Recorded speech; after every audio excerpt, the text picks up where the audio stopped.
Hey guys, in lieu of St. Patty's Day, I thought I would share with you, instead of a Bible story, we're going to talk about somebody who was inspired by the Bible or by Christianity.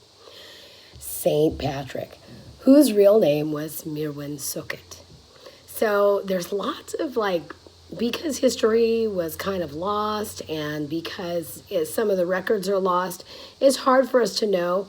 And there is controversy, as there is with anybody, because life is messy. But in general, I love the story of his life. It shows the conviction he walked in and the way he lived it. So initially, you got this young guy, Mirwin Sukkot, who was born during the Roman reign of Britain. His dad was a Roman Britain soldier and a deacon of a church. Great combination of occupation. But he never exactly accepted the faith on his own. And then when he was 16, he was kidnapped by pirates. I mean, talk about adventure. So he was whisked away to Ireland and sold into slavery. And it says that he spent 6 years in captivity there, mostly herding animals. Some say cattle, but more than likely, I would say sheep or pigs. So during this time, though, it gave him, during a lot of time of trial, we usually turn inward and it gives us a lot of time to change our perspectives. And it definitely increases our prayer time and our faith. And that's what this did for St. Patrick, or Mirwin.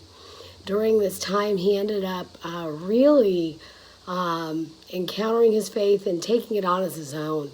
And he spent many, many days in prayer, all day, all night. And he actually was one of the early people to come out publicly against slavery or human trafficking.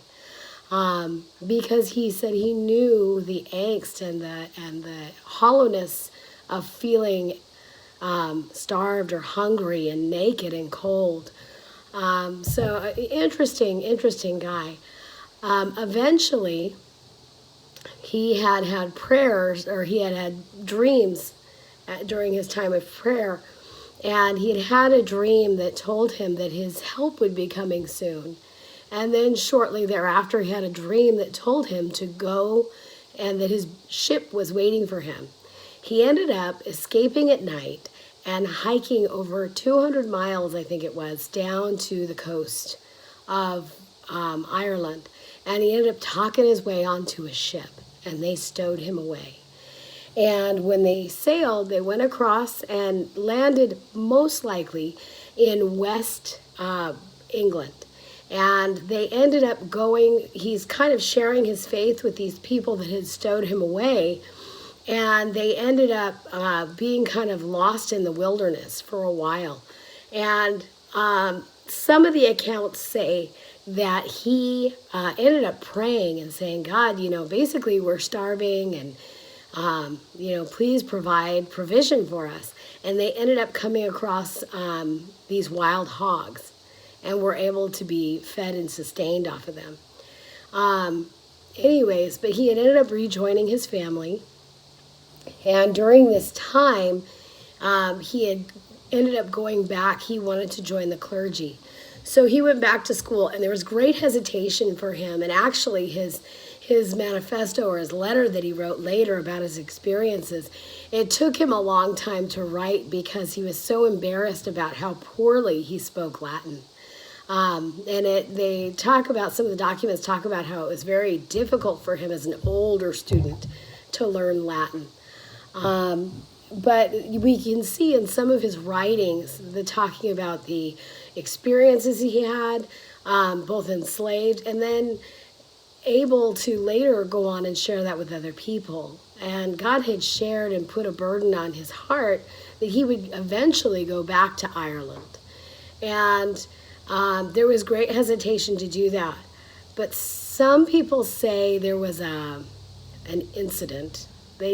Patrick never, or Mirwin, never comes right out and says what it is. Kind of the same way Paul says he's got a thorn in his side.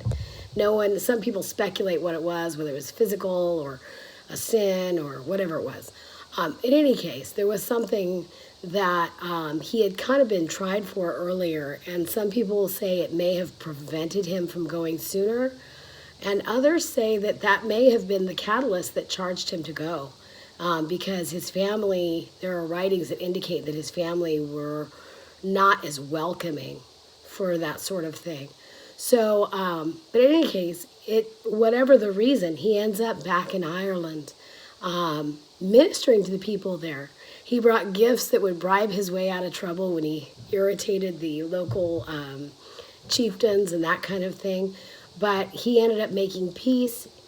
He spoke out against slavery, especially the Irish women seem to have been enslaved. He talked about how they were not treated well, but still had very hardy spirits. Anyways, just an inspiration of a guy who went through a lot of hardship and really became a seasoned member of society. Eventually, when he did die, there's always a debate because no one knows if he was born in the early 400s or the later 400s. And there are a lot of records that were lost kind of during these times. But in any case, he died on a March 17th, which is why we celebrate St. Patrick's Day. It's on the day of his death. And he, in any case, was celebrated for the peace and the love that he brought to people, and bringing Christ to other people that they would have salvation. He went around and lived his life in a way that was exemplary, that people would follow his example. So hopefully that would be our testimony one day, is that people would, I definitely don't want a holiday named after me or anything like that, but that my life would maybe be a testimony for others. Anyways, I hope you have a blessed day. I know it's a little bit of a variation from what I usually do, but hopefully it's delightful and enjoyable for you. And I guess I'll see you next week.